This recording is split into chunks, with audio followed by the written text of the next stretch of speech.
was fighting mandatory with Pulev. Yeah. How's that fight going for you? It's a tough fight. You know, people talk about it's a straightforward fight. Let's rank the heavyweights in world boxing. The Ring magazine do it.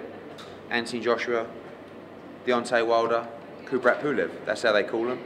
If you don't believe that, tell me the other heavyweights that are better at the moment than Kubrat Pulev. Maybe Ortiz. So they're top 5 guys, and this is a really good, solid mandatory coming off a tough fight. We don't know what the Klitschko fight took out of him. We hope actually he improves from that fight. He learns a lot more. We sold 80,000 tickets in 2 days.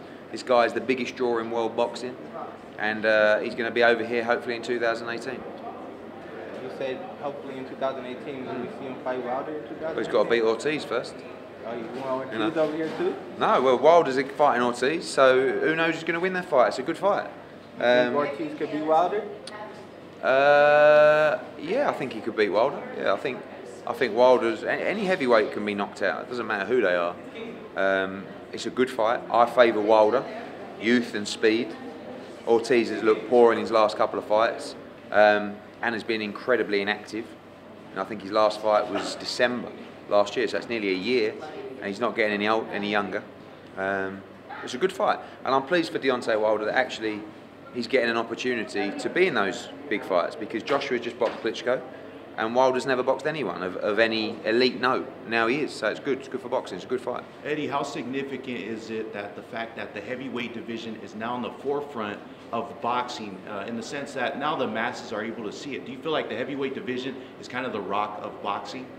It always is, isn't it? It's always the crown jewel of boxing, but you've been lucky enough over the years to have all kinds of different weights coming through. I mean, even recently, super flyweights. Who would have thought that? Who would have thought a network card would carry 3 super flyweight events? So boxing's just growing in every aspect, but generally when you get a boom in boxing, it's because of the heavyweight division.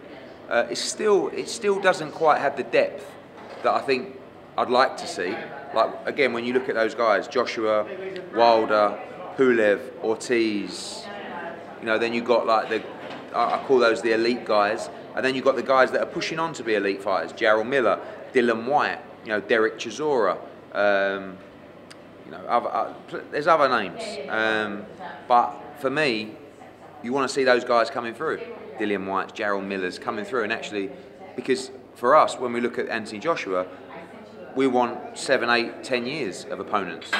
You know, so you've got Joseph Parker as well, you know, other champion. So we want to really line up 2 or 3 fights for the next 7 or 8 years for Anthony Joshua, and we need as many contenders as possible. Definitely. one more question. I want to ask a specific question as far as Anthony Joshua. How do you feel his skill set compares to some of the bigger and like best heavyweights in the UK, such as Lennox Lewis? How would you compare his skill set to Lennox Lewis? I think they're quite similar. I mean, Lennox was an incredible fighter.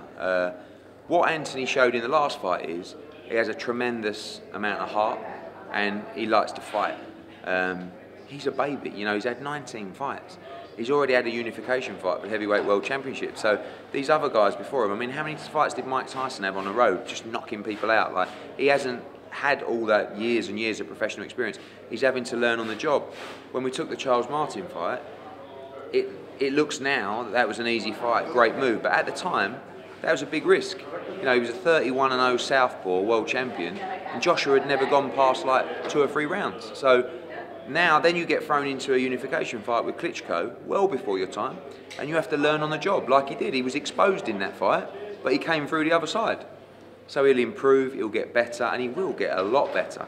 But he's having to learn as he goes, and that's exciting, because the fans know that, you know, he can be hurt, as all heavyweights can. It looks like